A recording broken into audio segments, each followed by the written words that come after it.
ہم وہی کہیں گے جو ہمارا دین ہم کو بتاتا ہے، عمل کرو تو تمہارا بھلا ہے۔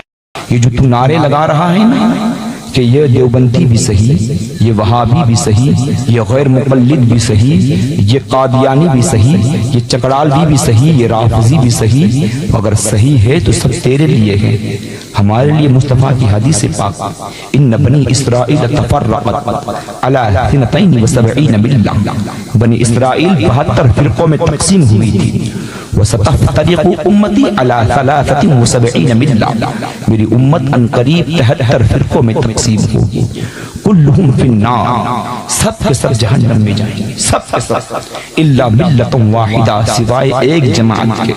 صحابہ نے فوراً عرض کر دیا اور ہمارا ایمان بچا لیا، ورنہ ہر فرقے والا کہتا وہ ایک جماعت ہے، وہی ہم ہیں، وہی ہم۔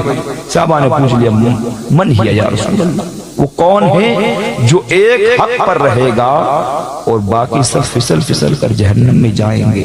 اور ایک بات اور عرض کر دوں کہ جہنم میں جانے والے وہ نہیں ہیں جو شروع سے ہی انکار کرتے ہیں، یہ وہ 72 فرقے ہوں گے جو اپنے آپ کو مسلمان کہلائیں گے۔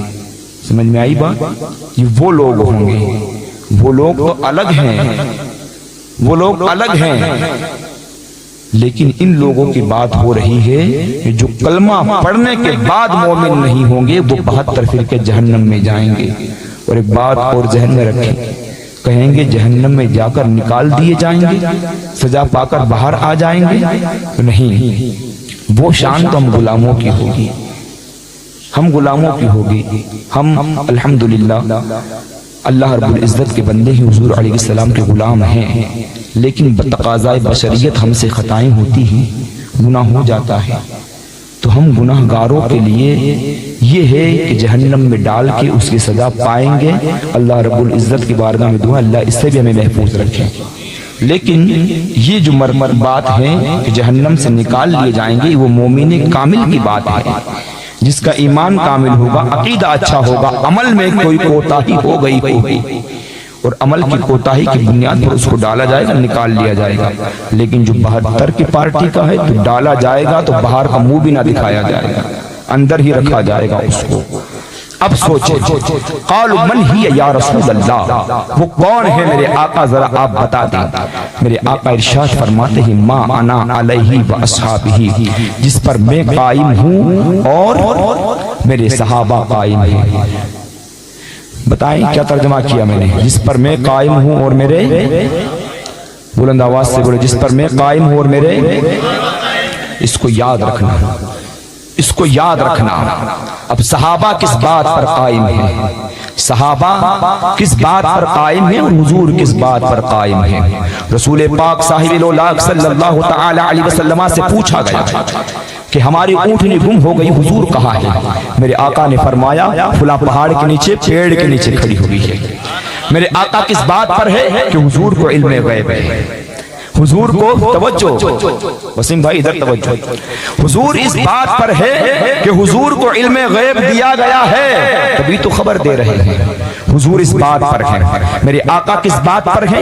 جب میرے کسی اللہ کے نبی کے صحابی کی پنڈلی ٹوٹی، رسول پاک صاحب الاولاق کی بارگاہ میں آئے تو کوئی معجون، کوئی دوا، کوئی ٹیوب کچھ نہیں لگائی، اپنا لعاب دہن لیا اور اپنے صحابی کی پنڈلی پر لگا دیا، وہ ٹوٹی ہوئی پنڈلی دوبارہ صحیح ہو جاتی ہے۔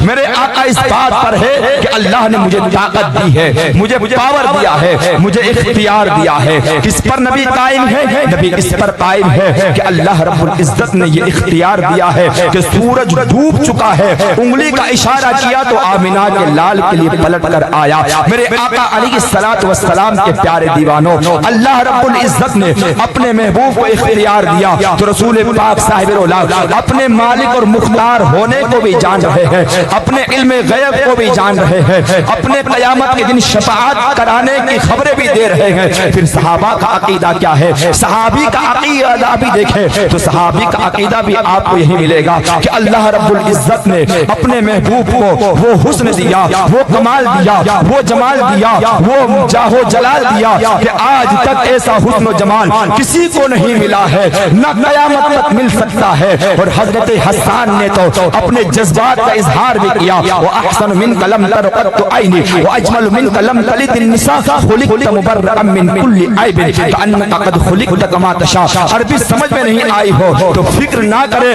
بریلی کے تاجدار کو سنے، امام فرماتے ہیں سرور کہوں کہ مالک و مولا کہوں تجھے، سرور کہوں کہ مالک و مولا کہوں تجھے، باغ خلیل کا غل زیبا کہوں تجھے، اللہ رے تیرے تو وصف عیب تناہی سے ہے بری، حیران ہوں میرے شاہ میں کیا کیا کہوں تجھے، تیرے تو وصف عیب تناہی سے ہے بری، حیران ہوں میرے شاہ میں کیا کیا کہوں تجھے، لیکن رضا نے ختم سخن اس پہ کر دیا، خالق کا بندہ خلق کا آقا کہوں تجھے۔ یہ شعر میرے آقا کی ہے، اور یہی عقیدہ صحابی کا بھی تھا کہ اللہ رب العزت نے اپنے محبوب کو علم دیا، محبوب پاک قیامت کے دن شفاعت بھی کرائیں گے، محبوب پاک کو اختیار دیا، تصرف بھی دیا۔ پھر صحابی کا عقیدہ تھا کہ سیدنا صدیق اکبر پہلے خلیفہ، حضرت عمر فاروق اعظم دوسرے خلیفہ، عثمان غنی تیسرے خلیفہ، اور حضرت مولائے کائنات چوتھے خلیفہ۔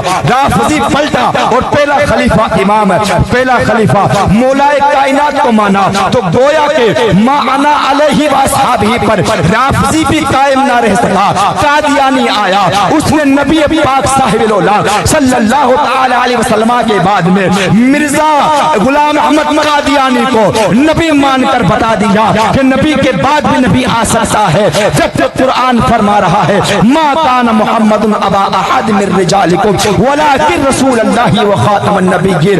اللہ کے نبی کو اللہ نے خاتم النبیین بنا کر بھیجا ہے، حضور کے بعد کوئی نیا نبی آ ہی نہیں سکتا ہے۔ حضرت یہ تو قادیانی تھا، لیکن وہابی کیا کہتا ہے معاذ اللہ رب العالمین، اگر حضور کے بعد کوئی نیا نبی آ جائے تو حضور کی نبوت پر کوئی اثر نہیں پڑے گا۔ معاذ اللہ کیسی دوگلی باتیں کرتا ہے، ایک طرف تو قرآن پڑھتا ہے، دوسری طرف کہتا ہے کہ اگر حضور کے بعد کوئی نیا نبی آ جائے تو نبوت مصطفیٰ پر اثر نہیں پڑے گا، تو پھر خاتم النبیین کہنے کا مطلب کیا ہوا؟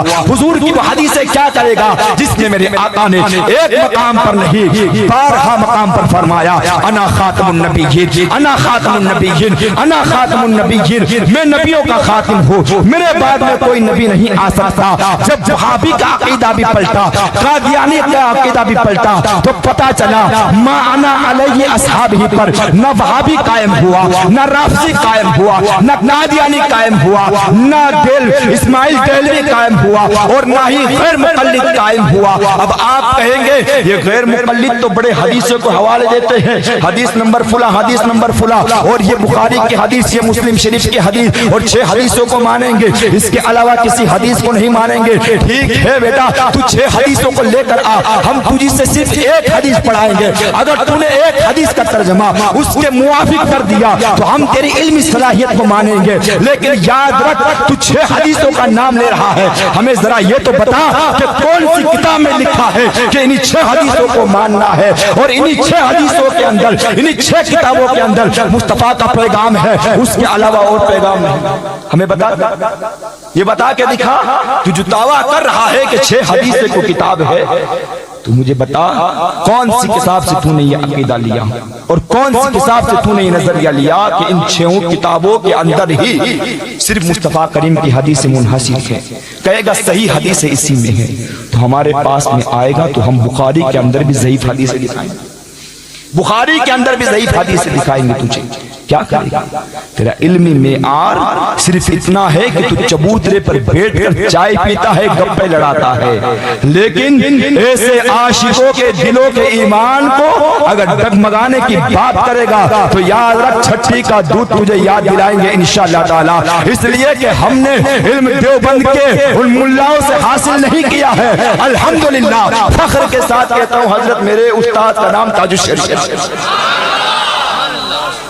اور ایسا نہیں کہ پڑھ لیا بس، پڑھ تو لیا استاذ ہو گئے، نامزد کہ حضرت اپنے شاگردوں میں شامل فرمائیں، نامزد الحمدللہ۔ تو اس لیے باتیں کسی اور سے کرنا کہ ہم آ کے باتیں کریں گے. الحمدللہ تو آ کے کیا بات کرے گا ہمیں بتا آنا کہاں ہے. ہم تو وہ ہیں. بس آپ کو یہی پیغام دینا چاہتا ہوں کہ رسول پاک صاحب الاولاد کی تعظیم جس کے دل میں نہیں ہے وہ کچھ بھی ہو وہ آپ کا نہیں ہے. اس لیے کہ جو نبی کا نہیں وہ بلند آواز سے بولو, جو نبی کا نہیں وہ